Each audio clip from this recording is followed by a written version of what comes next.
Hello friends, आप लोगों के OES में ना आप लोगों का OES जो एप्लीकेशन है उसको लेके एक अपडेट है। आप लोग एक तो OES ओपन करते हो गूगल पे जाके डायरेक्टली, है ना।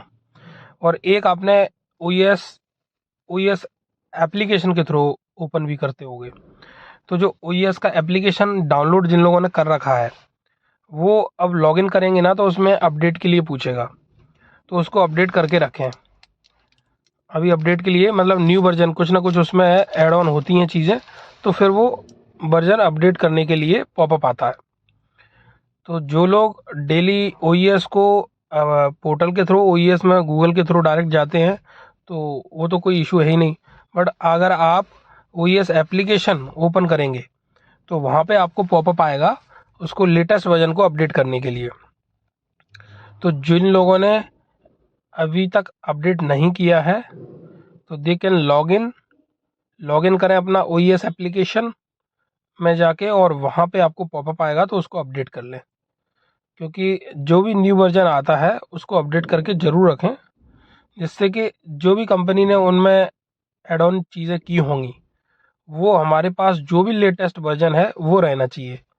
जिससे क्या है कि हमें कोई इशू नहीं आएगा इन फ्यूचर में, हम अगर उसके थ्रू कोई भी चीज़ करते हैं।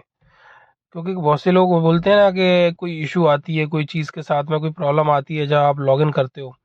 तो कभी कभार ऐसा भी होता है कि आप लेटेस्ट वर्जन को यूज़ नहीं कर रहे होते हैं। आप OES का एप्लीकेशन ही नहीं, कोई भी एप्लीकेशन की बात करो, कोई भी एप्लीकेशन जैसे हम लोग यूज़ करते हैं, व्हाट्सअप हो गया, फ़ोनपे हो गया, है ना। आप व्हाट्सअप को देखना, एक टाइम के बाद अगर आप अपडेट नहीं करोगे ना तो वो पूरा का पूरा स्क्रीनशॉट आपका स्क्रीन ही बंद हो जाता है डाउनलोड के लिए, वहाँ पे सीधा सीधा साइन आ जाएगा। अगर आप डाउनलोड नहीं करोगे तो व्हाट्सअप ओपन ही नहीं होगा। क्यों ऐसा होता है? क्योंकि वो लोग कुछ ना कुछ फीचर्स ऐड करते हैं उस एप्लीकेशन में, उसके बाद में आपको सजेस्ट करते हैं कि आप लेटेस्ट वर्जन को डाउनलोड करिए, ओल्ड वर्जन यूज़ ही करते मत रहिए। क्योंकि आप ओल्ड वर्जन ही यूज़ करते रहेंगे तो जो भी उसमें कंपनी ने सिक्योरिटी रीजन से अगर कुछ भी चीज़ें उसमें ऐड ऑन की होंगी या कुछ भी नए फीचर्स ऐड किए होंगे तो वो यूज़र को मिल ही नहीं पाएंगे, क्योंकि वो तो ओल्ड वर्जन यूज़ कर रहा है। ऐसे ही कोई भी एप्लीकेशन हो, अब हम लोग जो कंपनी में हैं वो IT कंपनी है। तो IT कंपनी है, वो भी सॉफ्टवेयर्स बनाती है तो ऑब्वियसली उसमें कुछ ना कुछ चीज़ें time to time add on होती रहती हैं। जब चीज़ें time to time add on होती रहती हैं तो हमें भी उन चीज़ों को, जब भी वो वर्जन लेटेस्ट वर्जन आता है या अपडेट मांगता है तो टाइम टू टाइम अपडेट करना चाहिए। ओके। अब जैसे कि एक एग्जांपल मैंने व्हाट्सअप का दिया, आप लोगों के साथ शायद ये हुआ होगा, कई बार हुआ होगा, और आप लोगों ने उसको अपडेट किया होगा फिर तभी वो फिर से चालू हो गया होगा, अदरवाइज वो नहीं चलता। तो ऐसे ही हमारा एप्लीकेशन है वो, आप जब जाओगे तो वो लॉगिन करते ही वो आपको पॉपअप देगा कि प्लीज़ इसको आप अपडेट करिए। जैसे ही अपडेट करेंगे उसके बाद फिर आप लॉगिन कर सकते हैं। तो ये अपडेट था OES के एप्लीकेशन को लेके, जो टाइम टू टाइम आता रहता है।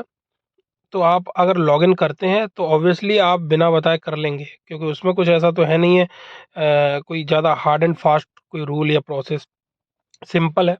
अगर वो पॉपअप आ रहा है तो उस पर क्लिक कर दीजिए, वो डाउनलोड हो जाएगा, फिर आपका लॉगिन हो जाएगा एज यूजुअल जैसे होता है।